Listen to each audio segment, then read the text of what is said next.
I think we have to ask ourselves some key social questions. What is this perpetuating? And as some people have sort of said, there's been a collateral damage as a result of this accountability, high stakes emphasis. And it's occurred in conjunction with the neoliberal, what some people would call the neoliberal agenda of commodifying education or privatizing education, where people buy an education.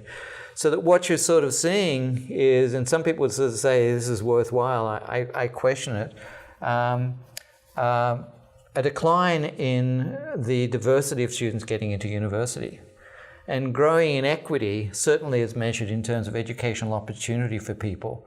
And an emphasis upon education tied to economic development and other things rather than an education system developed for the full development and educational opportunities for all. And so a part of the collateral damage which one has to sort of look at is what is this sort of doing in terms of equity? What's it doing also in terms of reading?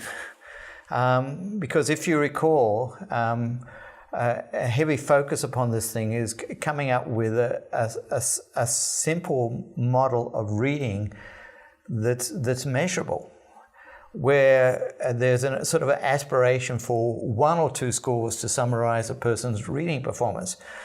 And as I've sort of implied, well, what if reading shouldn't be looked at in this sort of simple issue? And it goes back to the old adage, the problems with a simple solution to a complex problem is that oftentimes it's wrong. My view of reading development is that it's almost like a city. If I look at my reading development, I think about my reading and writing development in different areas. I certainly do a lot of reading and writing around the concepts of literacy. I do a fair amount around the concepts of assessment. I'm increasingly doing global work, studying the sociology of knowledge. I probably don't read much in the way of fiction. And you can start to sort of see, if I was profiling myself as like a cityscape, you might sort of say, wow, I might do a little bit more town development in this side.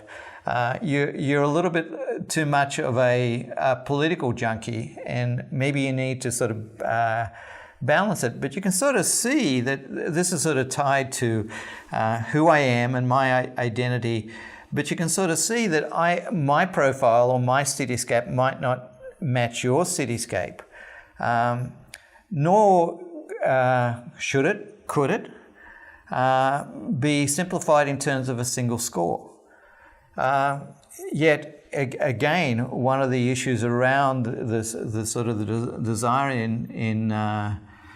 in measurement is to basically come up with a simplification of the phenomena, which some colleagues would suggest is an artificial neatening of what actually occurs in literacy development over time.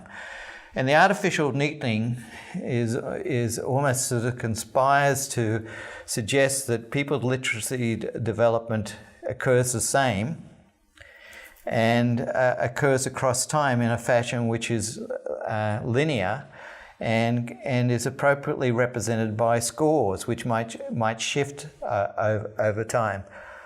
I would question that, and I think one has to sort of look carefully at the assumptions sometimes of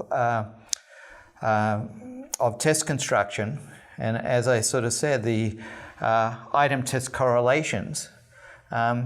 Maybe you don't want an assessment where everything is homogeneous.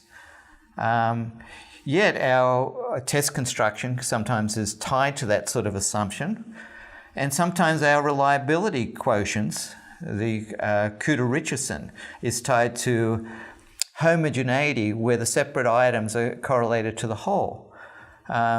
maybe reliability should be much more tied to concepts of verifiability. Okay, this is how he looks like, and let me show you how I can verify it relative to his engagement in these activities.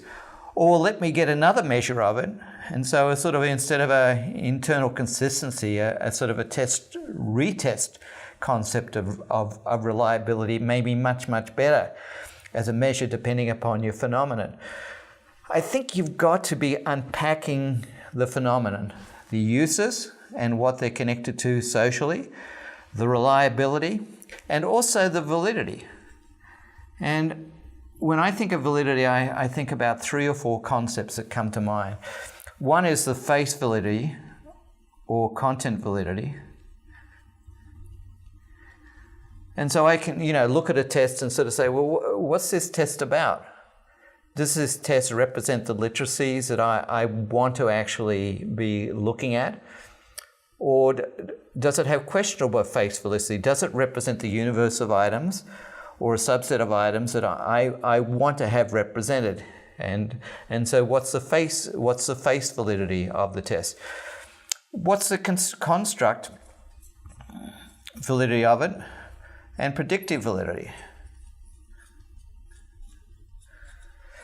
Let's say, for example, one was to look at my profile and sort of say, well, what does that predict? And you might sort of get other measures on me as my political knowledge, my knowledge of reading, and see if in fact that this measure of me, let's say derived by portfolio, matches with, in a predictive sense, with some other form of measures.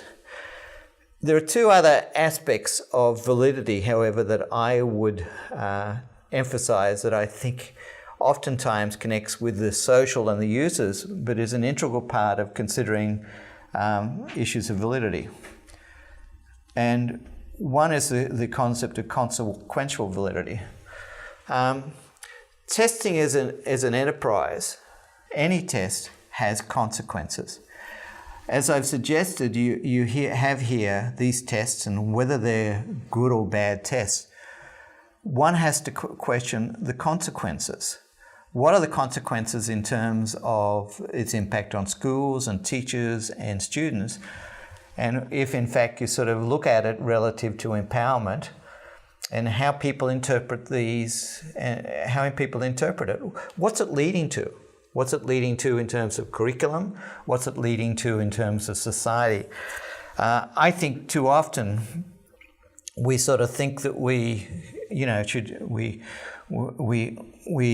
might develop a test, might implement that test, and unfortunately down the road sort of say, oh my God, this test is the tail that's wagging the dog.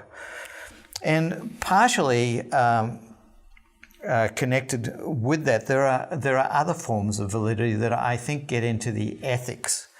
And a term that a colleague of mine talks about is catalytic validity. I prefer to think about it much more in terms of ethics and the concept of responsive evaluation. As you're engaging in assessment, what is your relationship with the people who are involved in that assessment?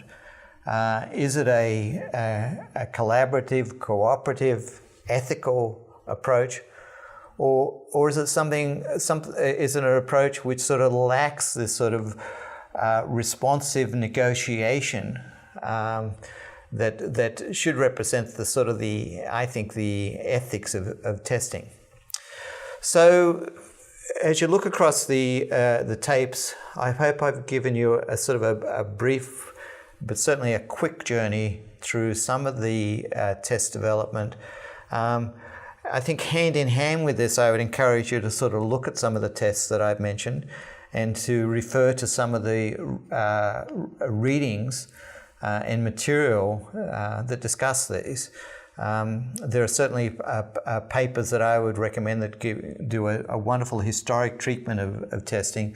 And there are other books and papers and indeed videos that explore some of the developments, such as for performance-based assessment and portfolio assessment in significant depth, as well as the accountability era that we are currently in, including a look at some of the tests in different parts of the world, like in Australia, the NAPLAN test, and globally the test that are being developed by groups like AEA and other groups.